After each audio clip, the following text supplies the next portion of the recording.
speaking for and speaking to the Truth and Justice for German Society. We had a meeting on the 28th of August, and some questions were raised at that meeting, which needed further explication, and I promised that I would read some material and provide that explication. So this short talk between myself and Brian Rue, this constitutes a final segment to the video presentation of my speech at the Justice for Germans meeting. Now, having said that, the question that was raised was, one of the members raised the question that he had read Mein Kampf and he had seen no mention to the effect that Hitler had intentions of expanding German territory towards the east, towards Russia in particular. I had said that Hitler did have such an intention. And I promised that I would read Mein Kampf and get back to you folks on that and address the world on that. Basically, this is for everyone who might watch the video. As a matter of fact, this is the copy of Mein Kampf that I have. This is the copy that I'm referring to. Yeah. And in fact, I find that Hitler made numerous references to the need for Germany to expand. And first of all, there are two issues here. First, he said Germany must expand. It must have a large enough territory to assure the people of security and sufficient resources.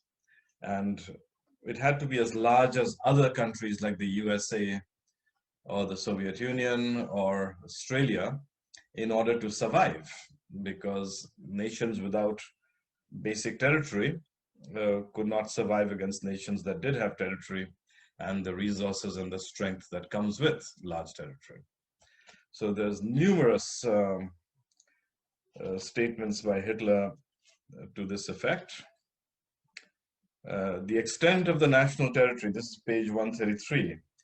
The extent of the national territory is a determining factor in the external security of the nation. The larger the territory which a people has at its disposal, the stronger are the national defenses of that people. And that's just about security, but he talks about prosperity as well, obviously. Now, page 134, the principle of acquiring new territory on which the surplus population could be settled has many advantages to recommend it, especially if we take the future as well as the present into account. And where would he find this territory? Where for Germany in the 1930s would he find it? Such a territorial policy, however, cannot find its fulfillment in the Cameroons, but almost exclusively here in Europe. And then he goes back to the idea that there should be territory. If this earth has sufficient room for all, then we ought to have that share of the soil which is absolutely necessary for our existence. So then in that chapter, he talks about how Germany, the main development of Germany had been to acquire the March-Brandenburg and the Eastern territories by Prussia mainly. But then he talks about the future. If new territory, page 136, if new territory were to be acquired in Europe, it must have been mainly at Russia's cost. At Russia's cost. And once again, the new German Empire should have set out on its march along the same road as was formerly trodden by the Teutonic Knights, this time to acquire soil for the German plow by means of the German sword, and thus provide the nation with its daily bread. So that's his preliminary thoughts on the subject. And well, I appreciate the research. You got the page numbers right there in Mein Kampf. Thank you for doing the work, Frank. Very good. Well, it's always good for me to read the basic material. That's absolutely essential. Now, there's no need to pursue that chapter. What is more important is his second to last chapter, in which he gets into, this chapter is about German foreign policy, the post-war policy of alliances. And then he comes to his culmination, which is German policy in the East. And let me get to that. Germany's chapter 14, Germany's policy in Eastern Europe. And once again, he talks about how it is necessary to expand, to have sufficiently large space. But then he says, and let's not talk about he says that there has to be some sacrifice made. There will be some violence. There will be some application of force. Or at least he suggests that that should not be ruled out. And he cuts to the point about where this territory is to be acquired. And just coming to that, give me a second. Now, page 567. But when we speak of new territory in Europe today, we must principally think of Russia and the border states subject to her. And then he says, when will this be done? Okay. Well, destiny itself seems to point out the way for us here.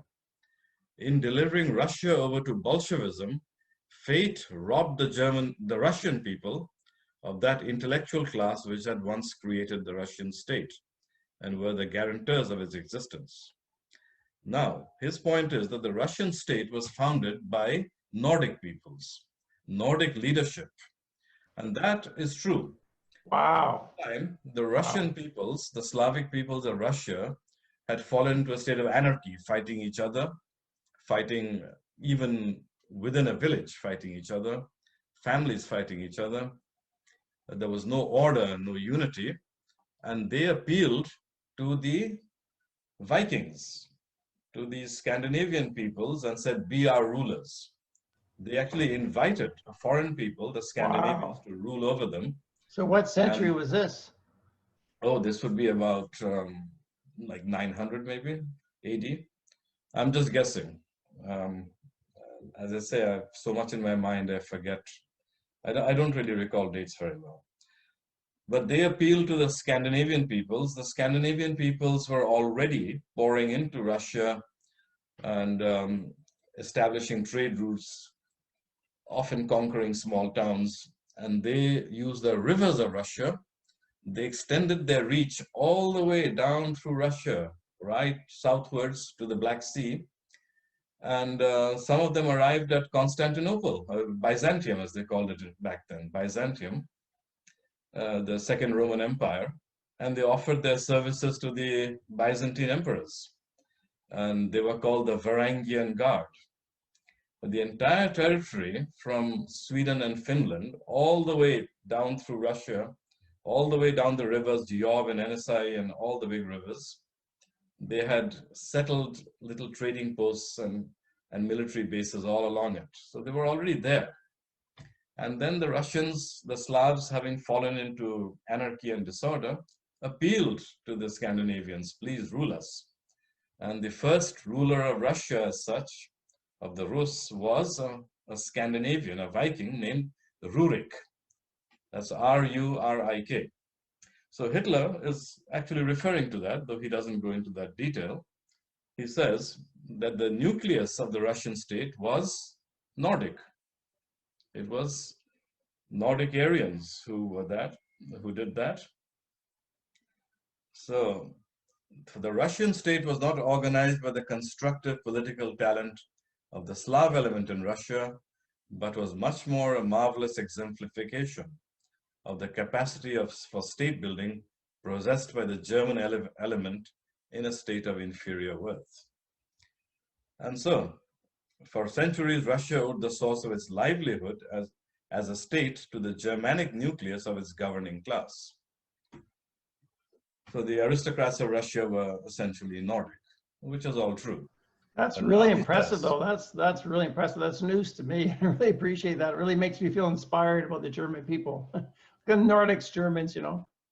Well, all over, Nordic peoples conquered other peoples and ruled them. In ancient Greece, you had an aristocratic class and a slave class. And they didn't give any voting rights to the slaves, by the way. The Athenian democracy did not give voting rights to the slaves. Now, the Athenian aristocracy was, in fact, all over the Grecian world was Nordic. And they ruled over the more Latin peoples there. For example, Helen of Troy was a blonde. Again, in the Roman Empire, ancient Rome, it was a Nordic people who conquered the local Italians, and they set themselves up as the patricians. The aristocrats were the patricians, and they had the Latin peoples as their subjects called plebeians. And they forbade intermarriage between the two. For a long time, a Nordic aristocrat could not marry an Italian plebe. All the Roman aristocrats were Nordic. For example, the great Sulla, S-U-L-L-A. Sulla had a very blonde hair and very bright, staring blue eyes and a very white complexion. The aristocrats were mainly blonde or redhead. For example, Nero, the Emperor Nero's father came from the family Ahenobarbus. Ahenobarbus means bronze beard. They always had reddish beards. And Nero himself was a redhead. So much of the picture of Europe is of a Nordic element ruling over non-Nordic, more dark local people. And something similar happened in Russia, where the Nordic element ruled the Slavs and formed an aristocratic governing class. So do you feel this kind of justifies Hitler's statement that, you know, it would be at the cost of Russia? It might be better for everyone if, you know, we plow the farms and we're letting that section of Germany expand. Might be better. Let me give that as my final comment on this thing. Let me first prove the point. Now Hitler says, and he's writing in 1923 or so, sitting in prison, in Landsberg prison. But for centuries, Russia owed the source of its livelihood as a state to the Germanic nucleus of its governing class. But this nucleus is now almost wholly broken up and abolished. How come? The Jew has taken its place. That he means the Jew Bolshevik. Just as it is impossible for the Russian to shake off the Jewish yoke by exerting his own powers, so he thinks the Slavs will never be able to shake off Jewish Bolshevik rule, so too it is impossible for the Jew to keep this formidable state in existence for any long period of time. He thinks the Jews will not be able to rule Russia for too long. And he was right about that. It eventually fell apart. Well, he meant it would fall apart of its own accord, not because of any German invasion. Well, it did, right? 1991, the Soviet Union collapsed, right? Well, but that's because of the German invasion. The Jew lost power because of the German invasion. Yes. But he's saying at this point in 1923, writing in 1923, he's saying the Jew will not be able to hang on to this vast empire for too long. Speaking of the Jew, he himself is by no means an organizing element, but rather a ferment of decomposition. This colossal empire in the East is ripe for dissolution. Dissolution, meaning it will dissolve of its own accord. And the end of the Jewish domination in Russia will also be the end of Russia as a state. We are chosen by destiny to be the witnesses, note that word, witnesses, of a catastrophe which will afford the strongest confirmation of the nationalist theory of race. He means that races determine the destiny of states and societies. So here is Hitler predicting that the Jew will not be able to hang on to its rule over Russia, it'll end up with chaos and breakup. And at that time, Russia will not exist as a state, which means Russia will break up into anarchic little statelets and small tribes. And here he thinks, he implies anyway here, that here the Germans can move in. So he's not proposing an invasion of the Soviet Union, an attack on the Jew Bolshevik regime. He's saying, let's wait. It's going to happen anyway. It's going to happen. The Jews will not be able to keep Russia organized as a state. That's really important. That's really important because people accuse Hitler of, oh, he wanted to take over the world, he invaded Russia, and all of that. So that was. But he's saying that we will do it, but we'll do it later when the Jews can no longer administer Russia, when they've reduced it to complete chaos and poverty. It'll break up, fall apart. It'll not exist as a unitary state.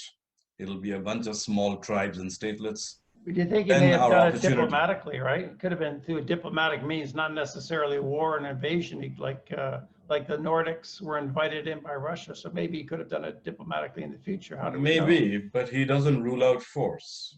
He does say if anybody objects to this policy, being a pacifist, they're fools. We need the space. He's saying there will be opportunities. And of course, those opportunities might involve the use of force by the Germans. And he's prepared for that. But his point of view was, it's going to happen. We're going to have to wait for that moment. And we will do it one way or the other. There's no indication that I will do it in my lifetime. However, he's convinced that Germany must expand, and the only place to expand is Russia and her border subject states. I think there's a point at which he actually addresses those people. Oh yes. Here I must protest as sharply as possible against those nationalist scribes who pretend that such territorial extension would be a violation of the sacred rights of man, and accordingly pour out their literary effusions against it. So he says that some people would say that if we took Russian territory, it would be a violation of the rights of man. He says, no nation on earth possesses a square yard of ground and soil by decree of a higher will. And just state frontiers are established by human beings and may be changed by human beings. The fact that a nation has acquired an enormous territorial area is no reason why it should hold that territory perpetually. So he's saying that states lose territory, peoples are destroyed. There is no sacred right of man to any particular territory. It happens, naturally speaking. And the fact that the possession of such territory is proof of the strength of the conqueror. And in this strength alone lies the right of possession. So he says, if a people is not, if it loses its strength and its willpower, it will lose its territory. Well, you can see down south in the United States, the white peoples who founded the United States are going to lose their territory, or at least a great deal of it very soon, because they've lost the will to hold it. So there you see Hitler is very clear that he would like to expand into Russia, and he's looking forward to a time when the Jewish regime will be unable to keep Russia together as a single unit, and Germans can move in. How he would move in, he doesn't say, but I'm sure that the use of force would be a part of that. Now, what was Hitler's point of view on timing? Here, there's a hint to it in page 138. He's pretty clear that colonization is a slow process.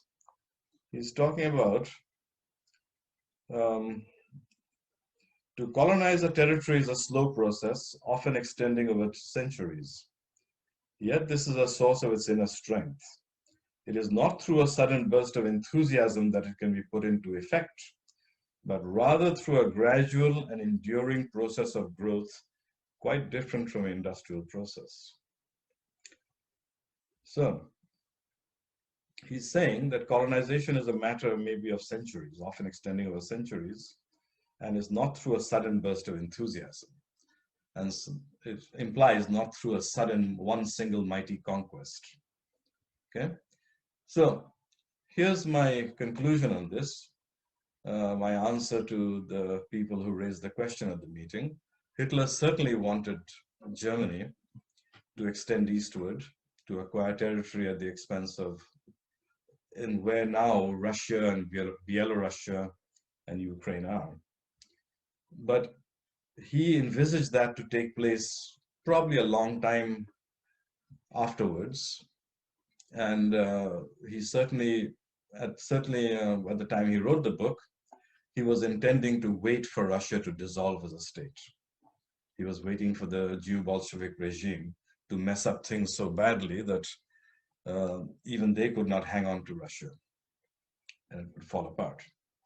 So the idea that he invaded Russia in 1941 as part of a grand, long-conceived plan to acquire territory seems to be fallacious.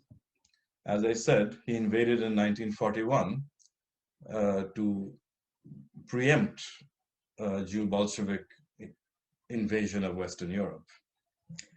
Now, that answers that question, but there is the question of what is right in the way of territorial expansion. People question the presence of Europeans, of whites in Canada. They say it's not our land. You know, they've been told that this is not our land. You stole it from the native Indians.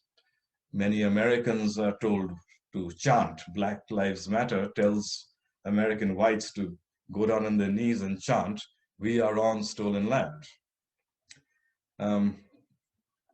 Now, of course, if they're on stolen land, the blacks should leave, right? It's not their land, it belongs to the Red Indians. The fact is that throughout history, peoples and races and nations have moved, fought each other. Sometimes there have been peaceful colonizations, but they have moved around and acquired land. There is nobody on this earth that can say, this land is mine by some native right, by some indigenous right. They've all come. Even the Red Indians of North America came from Eurasia over the Bering Strait, and they confronted the Solutreans, the white people that were here, yeah. White peoples that were here. The leftists don't want to talk about that. No, it must have been an interesting meeting when the first Red Indians, the first Mongoloids, came upon the Solutreans who had been upon the land for millennia. But of course, the Red Indians won, the Solutreans lost for a simple reason. The Red Indians had more babies, more numbers, and the Solutreans had less. It was a matter of numbers that decided it. Sounds like Germany in World War II, a matter of numbers.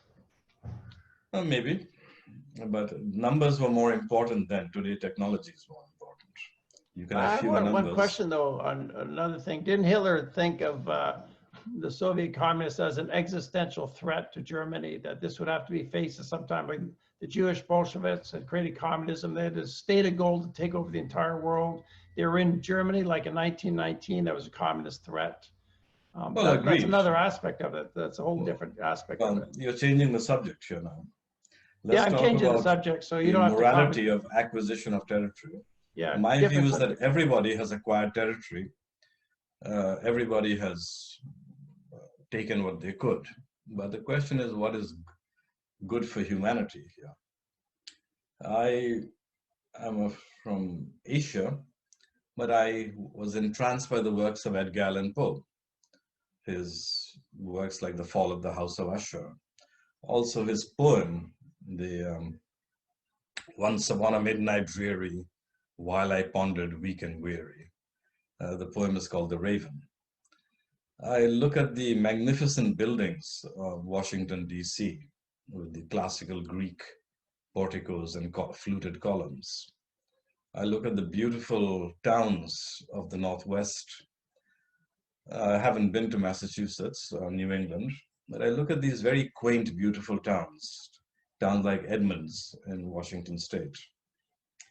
There's a gentle, mellow, and charming civilization there. I look at the fact that I can fly in an airplane. That airplane was built by the Wright brothers. So had it not been for the Caucasian colonization of North America, I would not have had any of these things. Neither would all those people who today fly in airplanes. It could be argued, it is possible that if Europeans had not colonized North America, the Wright brothers, the equivalent of the Wright brothers, and the airplane might have followed 5 centuries later, and you and I would not enjoy air travel. All these people who fly to Mexico and the Riviera and so forth, they would not have those wonderful experiences of seeing Costa Rica, for example. So the question of conquest and colonization to me turns upon the one question: what is better for humanity and for many generations? For example, my generation, which has enjoyed these things due to the North American colonization. I could not have enjoyed the trails off of North Vancouver had it not been that Europeans are unique in the sense that they mark out wilderness trails and make national parks and put up maps. Me too. All my life I've been hiking on trails. It's so true. To guide the hiker. Thing. Yeah. Okay.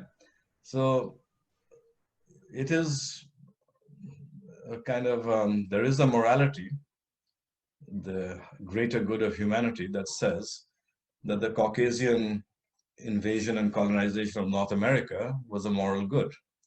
And I think so. I agree with in that. The net picture, a plus for humanity.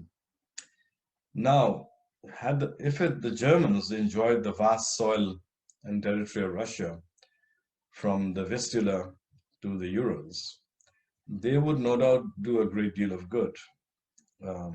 That land would be sort of sculptured and landscaped to the German model. And the Germans who built the V2 rocket and the V1 cruise missile and pioneered the helicopter and the stealth plane would no doubt have made many inventions, not all warlike, many of them for peaceful purposes, many forms of energy, for example, because they enjoyed that vast space. They're a creative people. They could be even more creative if they had this vast territory. So Hitler, no doubt, had this kind of thing in mind. In fact, it permeates the spirit of what he writes, that we could do more good with resources as a race. In that sense, it might have been, if that ever happened, that the Germans became a state with a large territory, extending all the way to the Urals, that it would be a net good for humanity, in the same way that the European colonization of the Americas has been a net good for humanity. Now, I can't, these are stray thoughts, and I can't defend them very well, but it is something to think about. That conquests are inevitable, but some are morally good and some are very bad. The Mongols enjoyed a vast empire, reaching from Korea and Vietnam all the way to Russia. They ruled all of Russia at one time. They reduced Russia to total poverty. All they could do was exploit the people and rape the women. Everywhere they went, they reduced countries to misery. And that is not a moral good for humanity. That does not add to the sum of human happiness. But some conquests have added to the sum of human happiness. It is possible that the Germanic colonization of the East, envisaged by Hitler, might well have been a net contributor to the sum of human happiness. Okay? Such are my thoughts on that topic. And now I thought we'd address a couple of other issues that rose during that meeting in a very quick I do want way. to comment. I basically agree in your thesis. Like Hitler said, I'm trying to create a society of the highest culture, and every year this war robs me of that effort. So yeah, I agree with your sentiments. I think Germany would have created a really positive society, better than the communist Russia that was there. Well, when the German army entered Russia, they took movies and films, and they saw that a thriving population and society had been reduced to utter misery. Children lying in starving, skeletal bodies of children lying in beds with flies covering them. Certainly Bolshevism literally reduced the country to a ravaged landscape, terrorized people. No doubt about that. So I thought we could move on to just wrapping up some of the questions that arose in the course of that talk. One of them, I asked the question that I raised the issue that it was not just the Germans fighting Jew Bolshevism, it was also Romanians, Hungarians, and so forth, especially the Baltic states. Now the question was why? Now, of course, if I consulted a book by the Holocaust lobby, they'd say out of hatred. And why were they doing it? Out of hatred, out of anti-Semitism. But sometimes events happen which give you a glimmering into the truth that has been so well covered up. For example, in 2001, Lithuanian prosecutors sent requests to Israel, to the Justice Ministry of Israel, to extradite a man called, now he's referred to as Nachman Dushansky, but it's more likely pronounced Nachmanas Dusanskis. So I'll spell it in English, Dushansky, D-U-S-H-A-N-S-K-Y. D-U-S-H-A-N-S-K-Y, Nachman Dushansky. Now the Lithuanians claim that he was a member of the Cheka, the Soviet secret police, then known as the NKVD, and that he conducted genocidal acts and massacres against the Lithuanians. Now, since he was a Jew, he fled to Israel. He had taken up residence in Israel, and now the Lithuanian want him extradited to come back to Lithuania and face charges. The Israelis refused. They absolutely refused to cooperate. I remember that the president of Lithuania at that time said that there were many massacres by the Bolsheviks. Everyone knows who did it. Everyone knows who did them. That is not a sort of unknown phenomenon. And we only demand justice. We don't understand why the Israelis won't cooperate, especially when they tell other peoples to, quote, confront their past, unquote. Everyone must get down on their knees and grovel and apologize and do penance, but why don't they cooperate? I remember the Lithuanian president saying that.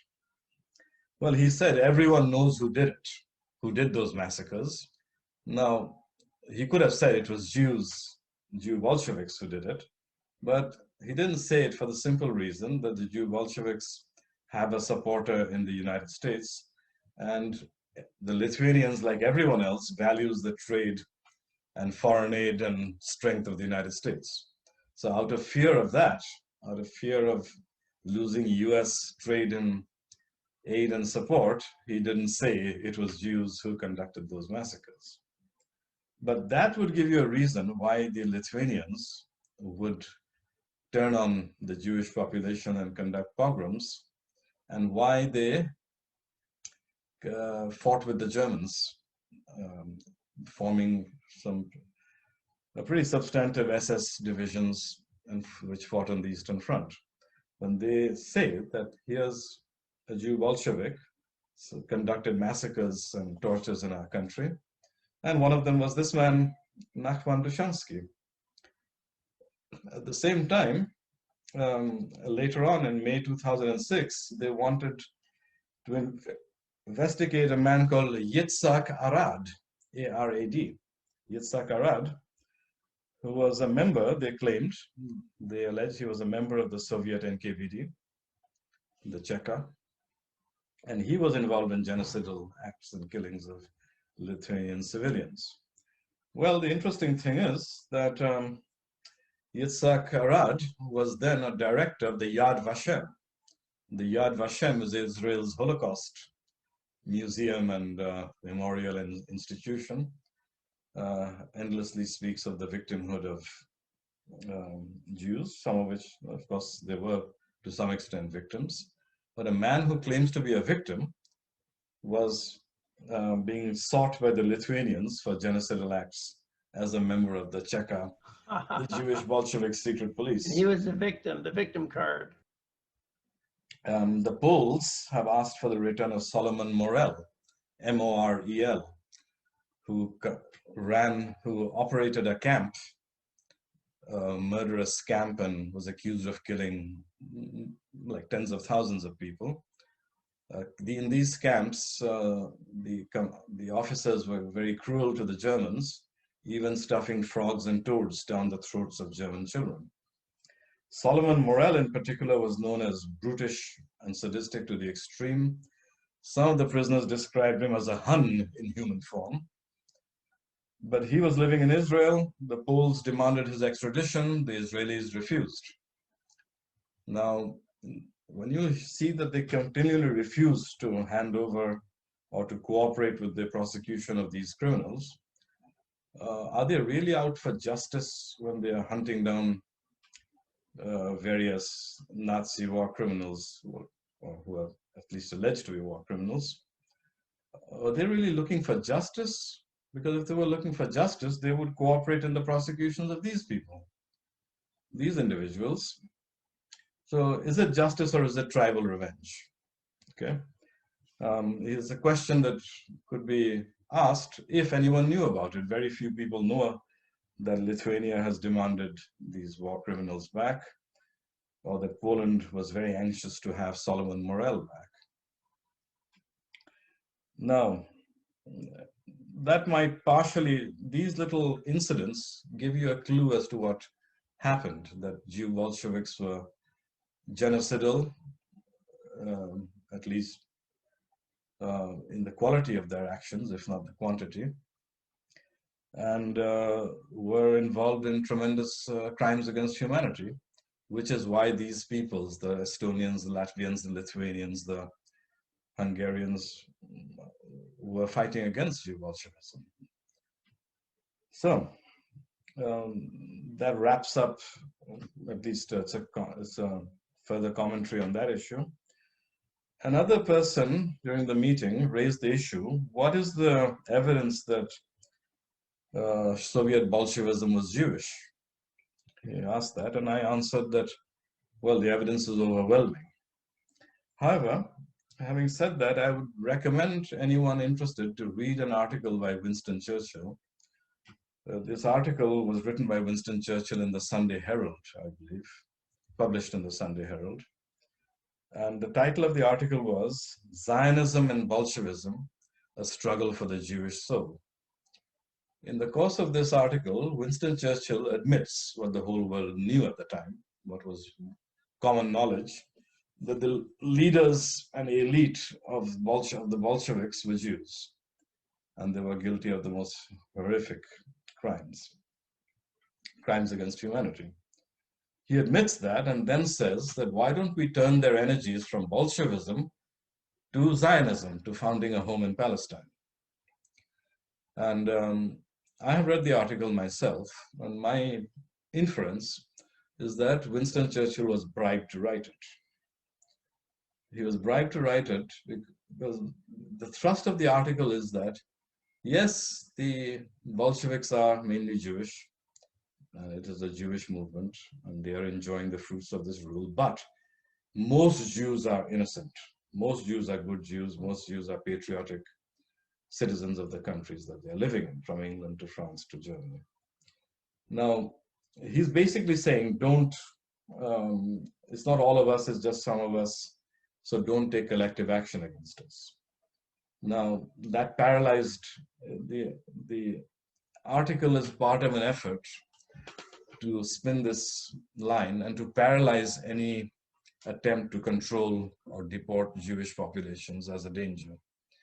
See, there was a man once walking through a forest, and a whole bunch of very vicious looking snakes came after him. And they looked very evil. And he scrambled up a tree.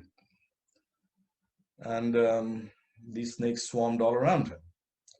But then the man had a canister of gasoline, and he took it out, and he was about to light it and throw the canister of gasoline down and burn up all the snakes.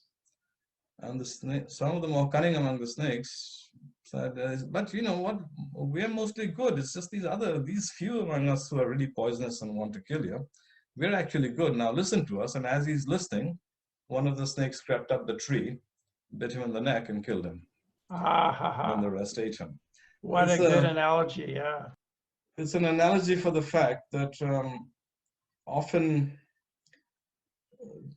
a dangerous group will say it's not all of us, it's just a few of us, so don't act against us. I'm not saying that necessarily applies here, and it doesn't apply, but basically that's the strategy that lay behind Churchill's article. Don't take any action against the Jewish populations. It's just so few of them that are bad. That's basically the thrust of the article. That it's just a few bad apples. Take no action against the Jewish populations as a whole. Now, of course, Germany and the National Socialists have a different idea. All of you leave. If all of you leave, then the 10% who are dangerous will have gone too.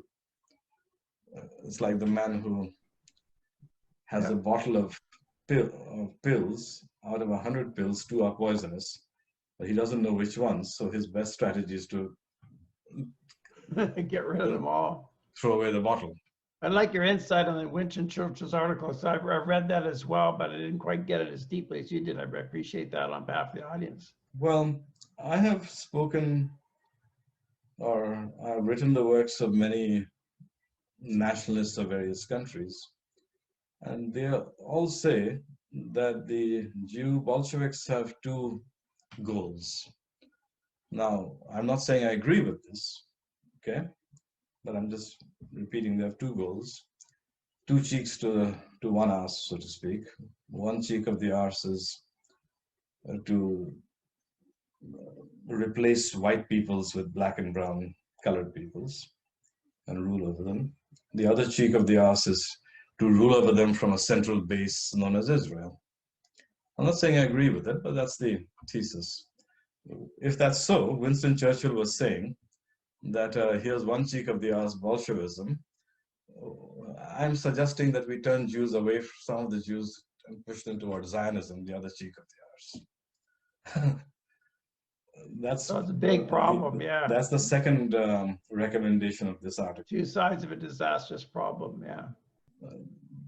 Alexander Solzhenitsyn spoke about the Gulag archipelago, the concentration of the system of concentration camps and forced labor camps of the Soviet Bolshevik regime. And he mentioned the White Sea Canal project, which has gone down in history as a particularly brutal forced labor project, he says. And he points out that 6 of the people in charge of the project, all 6, there were 6 people in charge of the project. And there were Genrikh Yagoda, Matvei Berman, Semen Firin, F-I-R-I-N, Lazar Kogan, Naftali Frenkel, and Jacob Rappaport. All of them were Jews. Now that's an indication of how strongly ethnically Jewish Bolshevism was. Now, I kind of think of that name Rappaport as rather interesting. He was one of the 6, Jacob Rappaport. I'll tell you why it's interesting. I mentioned a book called Stalin's War Against the Jews during the talk. It was written Yeah. by one Rappaport. Ah, Okay.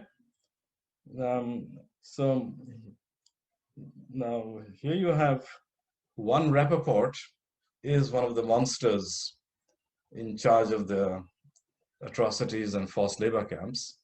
Another Rappaport writes a book saying, no, no, no, we weren't, we were victims. Stalin had a war against the Jews, we were victims. I also, before that, it's a bit like the other thing I mentioned, that one man named Brodkin led the massacre of the Polish officers who were buried in the forest of Katyn, tens of thousands of them, shot them in the back of the neck. Another Brodkin made the movie, a man named Brodkin made the movie Holocaust, the Story of the Family Voice. ah, So, yeah. you know, one guy commits the atrocities, another guy says, no, no, we didn't, we were victims. Wow, makes sense. Interesting there.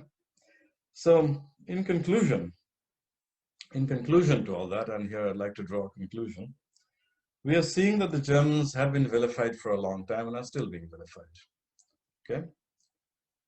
A new Holocaust movie comes out every year, if not five.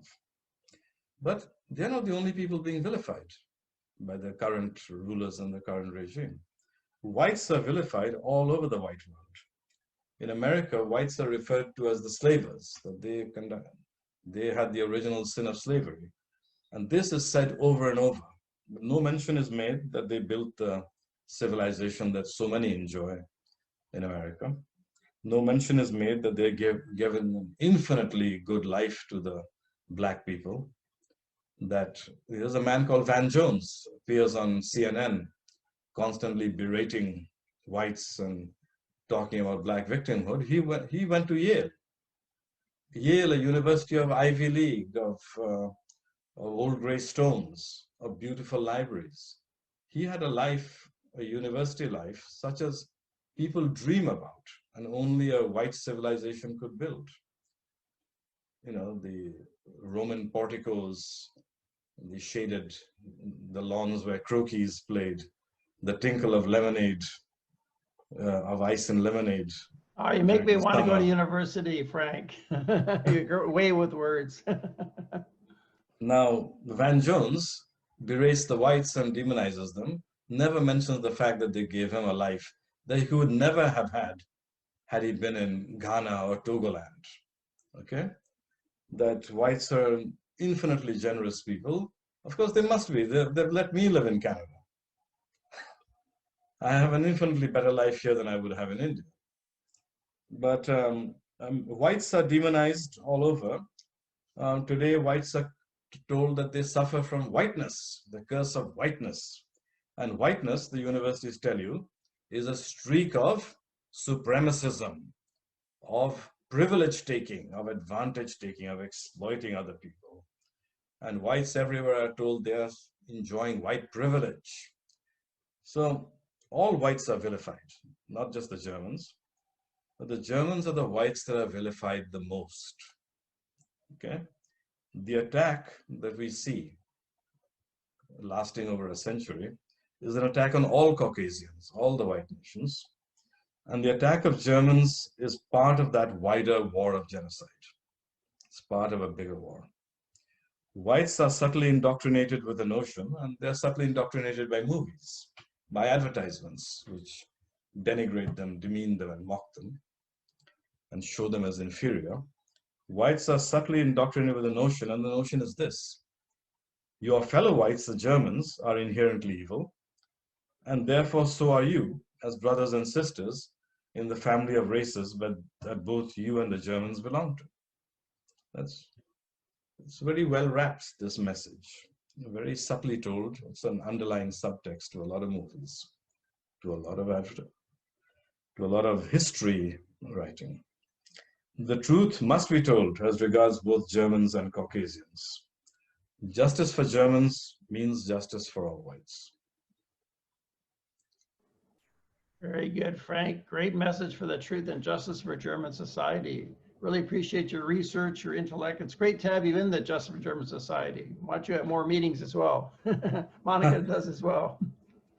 Well, I'm always happy to go to your meetings. And did you have any last questions?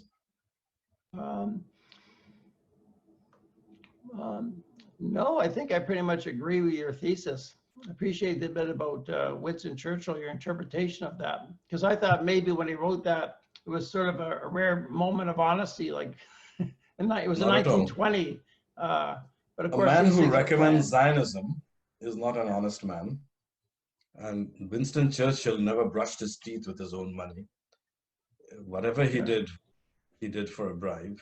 That's my opinion. Yeah, I guess I was referring to him as saying that they grabbed the Russian people by the hair of the heads. I thought, wow, he's being honest about how awful these Jews are to Russia. Having said that, you said the reason having why. said that, he made 2 points: that it was the vast majority of Jews are patriotic, and nice people, and therefore he implied no action should be taken against any collective Jewish population, which certainly serves the interests of the Bolsheviks if no action is taken. Secondly, he was recommending Zionism. Now, he knew at the time, instantly, he knew that it meant the expulsion of the Palestinians by force. Was after the Balfour Declaration was signed. You see, you must realize something, that when a man becomes prime minister or president, never does he accept a lower post. A president of the United States wouldn't later on become a secretary of, say, Secretary of State, okay? A prime minister of England would never later on be just a simple cabinet minister. But Winston Churchill did.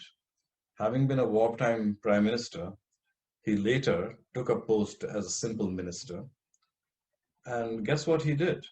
Against the policy of his government, he gave orders for